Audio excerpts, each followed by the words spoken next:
Hey guys, happy 20th day of Prader Willi Syndrome Awareness Month. And I just wanted to come on and talk a little bit about dieting and diet considerations with Prader Willi Syndrome and my personal experience with that. Because as I know and as you know that diets can be very specific to the individual, to their needs, and to their specific metabolic conditions. And I just wanted to talk to you a little bit about my personal experience and maybe having a little bit of commonality with a lot that parents out there are now focusing or having to deal with their kids in terms of restriction or specific needs. Maybe a little bit about how that's changed over time. So going back initially around the time of my diagnosis, the diet was really restrictive. Again, I was 75 pounds and probably, I don't know, 3'5" or something, or just really obese in terms of BMI, given my age and given my weight condition, being 3 years old. Many of you may have seen a picture that was taken of me during that time, and I'll include that in the post here. But basically, during that time, again, I can't remember totally, but I do know that there was a no sugar, artificial sweeteners were kind of the thing. Very restricted, low. Again, the thing at the time, back in the early 80's, it was low fat to lose weight. So they weren't really interested about how carbohydrates interacted with individuals. So it was just about getting the fat out of your diet. So wasn't really a carb restricted diet, but I was calorie restricted and fat restricted, essentially, was the idea. So it was pretty tough, as I recall, and a lot of substitutions had to occur. There weren't. It was kind of like in the beginning of my diet, there weren't like a whole bunch of artificially sweetened things on the market yet. Those things had started to turn out. You had things like Tab Cola and Diet Coke and things like that that were starting to become more mainstream. But in terms of things like ketchup or things like sugar-free candy and stuff, that wasn't really that big at that point. But it started to be. More products hit the market as aspartame, saccharin were starting to become bigger household names at the time. So not that they didn't exist before that, I'm sure they did, but I think it, as far as popular culture and popular dieting culture, they weren't really integrated yet. So that's what I kind of faced, is calorie restriction and fat restriction and, artificial sweeteners. So the first kind of thing that I don't know what my calorie restrictions were at that point. I know I had in that first stage of hyperphagia that brought me to the 75 pounds. My parents, put me on that diet, or my mom put me on that diet. And between 3 years old and the time I hit kindergarten, I was a little bit above weight, but I was kind of right there. Still overweight, but kind of, much smaller, much more what you would consider maybe a huskier 5-year-old. So I made a lot of success there. Of course, looking at it historically, I was hitting that next stage after the first big balloon. I think it's 1 and stage 2A, and then 2B kind of brought me into grade school, and I started to lose weight. And then into grade school it started to kind of elevate again. And then once I was really in grade school, for the long period of my growth from probably 5, 6, 7 up until really being a sophomore in high school, the thing was like 900 calories, maybe 1100 if I was active, but 900 if I was sedentary most of the time. So the way that was accomplished for me was with lean cuisine and for lunch and dinner. And then for breakfast, I would have like a serving of a no sugar or low sugar cereal, because that's what you ate, with cereal with skim milk. And then because I always drank coffee, even when I was in grade school, I would have a cup of coffee with skim milk and sweet and low. So that was my kind of that was my kind of diet growing up. And again, all those things are historically wrong. For one thing, caffeine drives hunger. I was already hyperphagic, and the artificial sweeteners and sugars period drive hunger. So it was a challenge there. But that was a little bit. I just want to talk about the point that I was on 900 calories a day, that up until really a sophomore in high school, and I just couldn't take it anymore at that point. So it was either that I was too busy to eat, which is kind of a weird thing, even though I was starving. I had so many things going on in junior and senior year in high school, or I wasn't too busy to eat, and I was eating like crazy, which I shouldn't have been.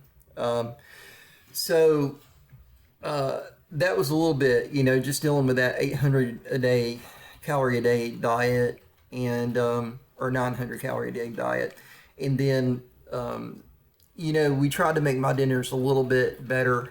I'll get like, salad mix was another thing. I would get, the pre-mixed salad with some vinaigrette. Salad dressing. And if I was really hungry and I was having a hard time, I would go to like an apple or a grapefruit. If I woke up really hungry and I needed something other than cereal to add in and keep it low calorie, I'd do like half of a grapefruit with that. So that was a little bit of me growing up. And it kind of goes back, and it being brought to the day through the PWSA and their deck for Prader Willi Syndrome Awareness this month, talking about diet specific to today, being the 20th day of the month. I'd been reading over some things, and in terms of hyperphagia and weight control and dieting guidelines and what they used to be. And again, I would encourage anyone, if you're not already, get yourself plugged into a good dietitian with your child, and they'll help you make the decisions regarding diet that are specific to your child's needs. But going back, kind of looking back at old guidelines, one thing I did notice, and I don't know if it's still this way, is that growth hormone, if your child's on growth hormone, it allows a little bit more flexibility in the diet. It seems to, in the literature that I was reading, and that if you're doing without hormone, there's really the baseline of 7 calories per centimeter of height.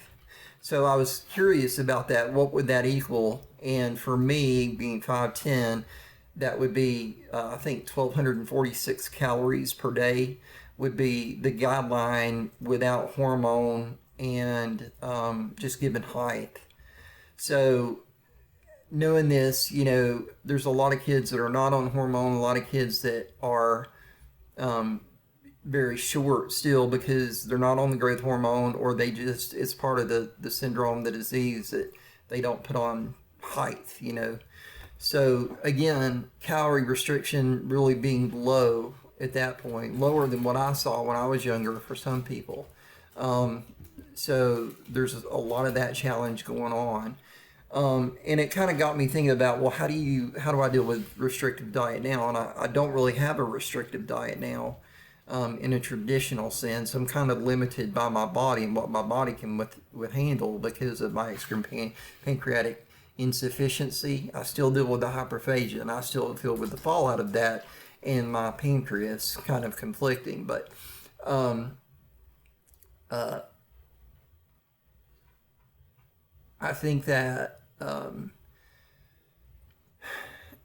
you know, um, looking more at nutrition and less at calorie at this point. And I think that's one thing that going to a dietitian will open up the doors for you, because they'll look at the whole person. And really, that is a novel concept in today's medical community, and it's something that we've kind of moved towards. And even in social work, it kind of moved towards this too, whereby you didn't kind of, when I was a job coach, you didn't look at, specific guidelines to keep someone employed. You looked at their specific scenario there. You made a plan for them specifically that would keep them employed. So dietitians, much in the same way, look at each individual and their needs and what's specific to them. We called it, in social work, you call that person-centered planning, and I guess in dietary means your plan of care for that individual. So that will open up the doors. And I think that even preferentially, you're going to start opening doors. Kids, and I'm sure other Prader Willi kids are this way too. I know my daughter's this way. You get hung up in foods that you tolerate and you like. A dietitian can kind of take those tolerances and then also expand upon them by saying, well, that's a good tolerance to have. That's a good preference to have. If we could move that preference and then put it here and maybe put this protein here and that carbohydrate here, maybe that would be a great plan for that individual. So again, not just feeling that you go to a dietitian to be restricted on what you can eat, but more educated and maybe open some doors on the things that you can eat. So a different concept in today's age. And again, I would refer back to, for folks in Florida, Georgia, that see Dr. Miller, Mike Tan's going to direct you to, making some great choices specific for your child. And he's an awesome guy, really nice person. I didn't have whenever I went to a dietitian or a nutritionalist, basically, growing up, it was more like, well, Mom, what are you doing? Mom, what are you doing? It wasn't like, well, what do you like? Who are you, what are your preferences? What do you enjoy eating? What do you like? The concept has changed, and I think it's something we need to, and although I think there's been innovations and observations and things done since, I was younger, expect that, dietary science could even progress beyond what we're seeing today.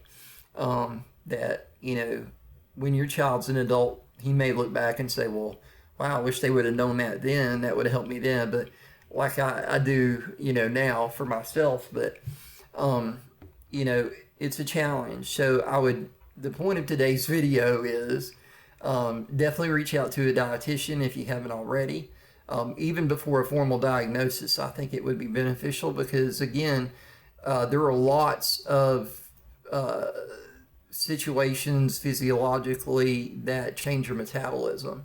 Me and my wife were talking about that today, that there are different disorders and different things that really put you in a similar boat to being to what Prader Willi syndrome will put you into, that do have lower metabolism, do have hyperphagia as part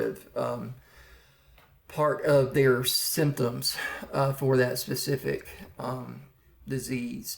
So definitely reach out to a dietitian and open that door and help give, maybe it will empower your child to open that door for themselves and make them feel in control too.